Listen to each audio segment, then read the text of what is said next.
नमस्कार. जीवन सुंदर करण्याचे पर्याय हा विषय आपण पाहत आहोत. या विषयाचे सविस्तर विश्लेषण करत आहोत, मुद्द्यानुसार विश्लेषण करत आहोत. तर आता पुढील मुद्दा पाहूया आणि त्याचं सुद्धा विश्लेषण करूया. तर पुढील मुद्दा आहे सुंदर विचार, माणुसकी, शांतता. जीवन कशामुळे सुंदर होते? जीवन सुंदर करण्याचे पर्याय कोणते? तर जीवन सुंदर करण्याचे पर्याय अनेक आहेत. आपण अगोदरच्या भागामध्ये वेळ बचत पाहिली. वेळ बचतीमुळे कसं जीवन सुंदर होते ते आपण पाहिलं. तर आता पुढील मुद्दा म्हणजे सुंदर विचार, माणुसकी, शांतता. सुंदर विचार जर असतील, शांतता जर असेल आणि माणुसकी असेल तर जीवन एकदम झकास होते, सुंदर होते. म्हणून जीवनामध्ये शांतता असली पाहिजे. शांत डोक्याने आपण विचार केला पाहिजे. लगेच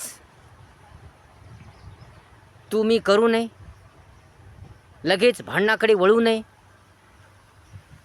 राग क्रोधावर नियंत्रण ठेवावे. कोणाचाही तिरस्कार करू नये. थोड्याशा कारणावरून, या कोणत्याही घटनेवरून, प्रसंगावरून, या स्थिती परिस्थितीवरून लगेच वाद करू नये, भांडण करू नये, रेतूची भाषा करू नये, मी तू करू नये. तर शांत मनाने विचार केला पाहिजे, शांत डोकं ठेवलं पाहिजे.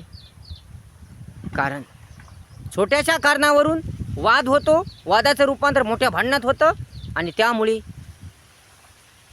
परिणाम फार भयानक होता. मग आपलं जीवन उद्ध्वस्त होतं, नरकमय बनतं, कंगाल बनतं. म्हणून शांत ठेवली पाहिजे. शांत मनाने विचार केला पाहिजे.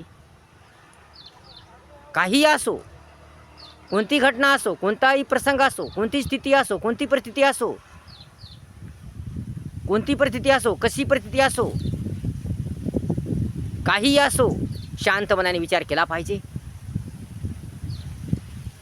शांत मनाने जर विचार करसाल तर तुमचा राग क्रोध निघून जाईल. थोडं डोकं शांत ठेवसाल, तुमचा तिरस्कार निघून जाईल.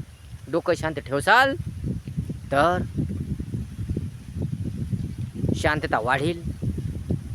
कोणाबद्दलही द्वेष उत्पन्न होणार नाही, तिरस्कार उत्पन्न होणार नाही, राग क्रोध उत्पन्न होणार नाही आणि त्यामुळे वाद होणार नाही, भांडणं होणार नाहीत आणि त्यामुळे जीवन बेचिराख होणार नाही, कंगाल होणार नाही. म्हणून शांतता ठेवा.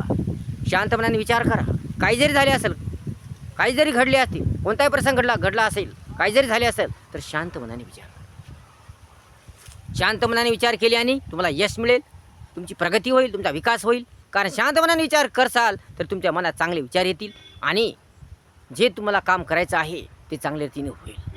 कारण तुमचं डोकं शांत असेल तर तुमची बुद्धी चालेल, तुमचं ज्ञान चालेल, तुमचं चांगलं डोकं चालेल आणि तुम्हाला कामाचा उल्हास येईल. तुम्हाला एक प्रेरणा मिळेल, प्रोत्साहन मिळेल आणि काम करण्यासाठी तुम्हाला भयानक प्रकारची ऊर्जा मिळेल, शक्ती मिळेल, ताकद मिळेल आणि मग तुम्ही एकदम छान प्रकारे, एकदम झकास प्रकारे काम करसाल आणि त्यामुळे तुम्हाला यश मिळेल, प्रगती होईल, विकास होईल आणि तुमचं जीवन सुंदर होईल. म्हणून शांत ठेवणे आवश्यक आहे. डोकं शांत ठेवणे आवश्यक आहे. शांत मनाने विचार करणे आवश्यक आहे. लगेच भांडायला उठणे, लगेच वाद करणे, भांडण करणे, तंटा करणे, मारामारी करणे यामुळे जीवन उद्ध्वस्त होतं. सुंदर चांगल्या जीवनाची राख लागते. म्हणून डोकं शांत ठेवा, शांतता ठेवा. शांत मनाने विचार करा. शांत मनाने कोणती गोष्ट सोडवा. शांत मनाने कोणती समस्या असो, काही असो, भानगड असो, ती सोडवा. म्हणून शांतता ठेवा. तर आता पुढील मुद्दा आहे माणुसकी. शांतता ठेवली, माणुसकी असली पाहिजे. माणुसकी म्हणजे चांगलं बोलणे, चांगलं वागणे, चांगलं राहणे, चांगलं वर्तन करणे, चांगला व्यवहार करणे, संकटाच्या काळात, अडचणीच्या काळात एकमेकाला मदत करणे, एकमेकाच्या मदतीला धावून जाणे, विचार सुंदर ठेवणे, विचार चांगले ठेवणे, एकमेकाबद्दल चांगला विचार करणे, प्रेम ठेवणे, सत्यता, एकता, सुंदरता यांची जपणूक करणे, जपणूक करणे, तसेच दुसऱ्यांचा आदर करणे, दुसऱ्याचा सत्कार करणे, दुसऱ्यांचा मान सन्मान ठेवणे, वेळेचं नियोजन ठेवणे, दुसऱ्याला सहकार्य करणे. एखादा जर मजबूर असेल, लाचार असेल तर त्या मदतीला धावून जाणे, इतरांना चांगलं मार्गदर्शन करणे, चांगली दिशा दाखवणे, चांगला मार्ग दाखवणे, एखाद्याचं सांत्वन करणे, एखाद्या सहानुभूती देणे म्हणजे माणुसकी होय. म्हणून माणुसकी असली पाहिजे, माणुसकी ठेवली पाहिजे. जर माणुसकी नसेल तर जीवन सुंदर होणार नाही, जीवन रंगमय होणार नाही. म्हणून माणुसकी ठेवा, माणसासारखे वागा. माणूस म्हणजेच माणुसकी होय. म्हणून माणसासारखे वागा, शहाण पण ठेवा, समजदार पण ठेवा, माणसासारखे वागा.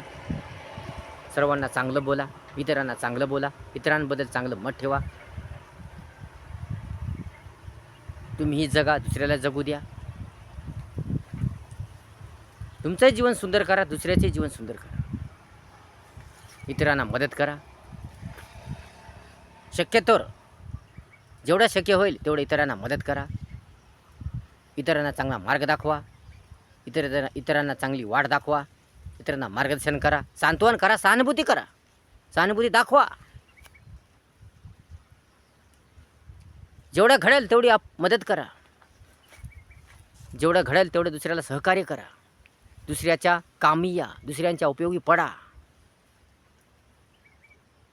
दुसऱ्यांच्या मदतीला धावून जा. तरच तुमचं जीवन सुंदर होईल, रंगमय होईल, छान होईल. म्हणून केव्हाही दुसऱ्याबद्दल चांगला विचार केला पाहिजे, दुसऱ्याबद्दल चांगलं सोचलं पाहिजे. दुसऱ्याच्या बिकट परिस्थितीवर हसू नये, तर उलट त्याची परिस्थिती कशी सुधरेल यासाठी प्रयत्न केला पाहिजे. दुसऱ्याला चांगला मार्ग दाखवला पाहिजे. दुसऱ्याची गारहाणी करण्यापेक्षा, दुसऱ्याची चुगल्या करण्यापेक्षा त्याला मदत केली पाहिजे, सहकार्य केलं पाहिजे, त्याच्या कामी आलं पाहिजे, उपयोगी आलं पाहिजे. म्हणून दुसऱ्याकडे वाईट नजरेने बघण्यापेक्षा चांगल्या नजरेने बघा. शक्यतोवर दुसऱ्याला सहकार्य करा, मदत करा. तरच माणुसकीला आकार येतो, माणुसकी बहरते, रंगते, फुलते, सजते आणि जीवन सुंदर होते. म्हणून माणुसकी असली पाहिजे.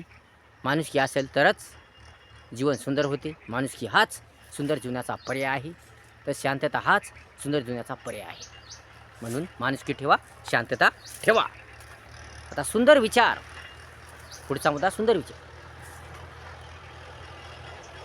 माणुसकी म्हणजे सुंदर विचार, म्हणून सुंदर विचार असले पाहिजे. आपले विचार चांगले असले पाहिजे. कोणाबद्दलही, कशाबद्दलही, कुठल्याही गोष्टीबद्दल, कुठल्याही वस्तूबद्दल, कुठल्याही व्यक्तीबद्दल आपले विचार सुंदर असले पाहिजे, चांगले असले पाहिजे. प्राण्याबद्दल, पक्ष्यांबद्दल, निसर्गाबद्दल, कोणत्याही वस्तूबद्दल, व्यक्तीबद्दल, सर्वांबद्दल आपले विचार हे चांगले असले पाहिजे, दर्जेदार असले पाहिजे. कारण विचारामुळेच व्यक्ती महान ठरतो, विचारामुळेच व्यक्ती श्रेष्ठ ठरतो, विचारामुळेच जीवन सुंदर होते, विचारामुळेच हवे ते मिळते, पाहिजे ते मिळते, विचारामुळेच त्याला यश मिळते, विचारामुळेच त्याला भरगच्च प्रमाणात यश मिळते, त्याचे जीवन सुंदर होते. म्हणून चांगले विचार ठेवले पाहिजे. कोणाबाबतही, कोणाविषयीही चांगले विचारच ठेवले पाहिजे, सुंदर विचार ठेवले पाहिजे, चांगल्या विचाराचीच लागवण केली पाहिजे. आपल्या मनामध्ये चांगले विचार आले पाहिजे, वाईट विचार फेकून दिले पाहिजे, चांगले विचार ठेवले पाहिजे. कोणताही मनुष्य असो, कोणीही असो, प्राणी असो, पशु असो, पक्षी असो, वस्तू असो, व्यक्ती असो, या काही असो, सर्वांबद्दल विचार चांगले ठेवले पाहिजे, सुंदर ठेवले पाहिजे. कोणाबद्दलही वाईट विचार ठेवू नये, कोणाबद्दलही कपट ठेवू नये, कोणालाही फसवू नये, लुबाडू नये, कोणाचंही नुकसान करू नये, कोणाचाही तिरस्कार करू नये. तर विचार सर्वांबद्दल चांगले असले पाहिजे, उच्च विचार असले पाहिजे, उच्च दर्जाचे विचार असले पाहिजे. आपलंही चांगलं व्हावं, दुसऱ्याचंही चांगलं व्हावं. दुसऱ्याचा विकास व्हावा, आपला विकास व्हावा, दुसरंही पुढे जावं, त्याची प्रगती व्हावी, त्याचा विकास व्हावा, त्याचा उत्कर्ष व्हावा, असे विचार असले पाहिजे. प्रत्येक व्यक्ती, समाज, देश याबद्दल चांगले विचार असले पाहिजे. प्रत्येक व्यक्ती शिकला पाहिजे, घडला पाहिजे. प्रत्येक विद्यार्थी शिकला पाहिजे, घडला पाहिजे. मुलगा मुलगी शिकली पाहिजे. देश घडला पाहिजे, शिकला पाहिजे. सर्वांची प्रगती झाली पाहिजे, सर्वांचा उत्कर्ष झाला पाहिजे, सर्वांना न्याय मिळाला पाहिजे, समानता ठेवली पाहिजे, चांगुलपणा ठेवला पाहिजे, शिस्तता ठेवली पाहिजे, असे विचार असले पाहिजे. आणि सर्वांबद्दल चांगले विचारच ठेवले पाहिजे, सुंदर विचारच ठेवले पाहिजे. कारण त्या विचारावरूनच तो माणूस कसा आहे ते कळतो. विचारावरूनच माणूस महान ठरतो, विचारावरूनच माणूस श्रेष्ठ ठरतो, आणि विचारावरूनच माणूस विद्वान ठरतो. म्हणून विचार सुंदर असले पाहिजे, कोणाबद्दलही चांगला विचारच केला पाहिजे. म्हणून चांगले विचार ठेवले पाहिजे. चांगले विचार हेच सुंदर जीवनाचा पर्याय आहे. म्हणून माणुसकी, सुंदर विचार आणि शांतता हे सुंदर जीवनाचे पर्याय आहे. यामुळे जीवन सुंदर होते. म्हणून माणुसकी, शांतता व सुंदर विचार याची जपणूक करा, यांची पूजा करा. व्हिडिओ जर आवडला असेल लाईक करा, शेअर करा, कमेंट्स करा आणि आपल्या चॅनलला सबस्क्राईब करायला विसरू नका. धन्यवाद.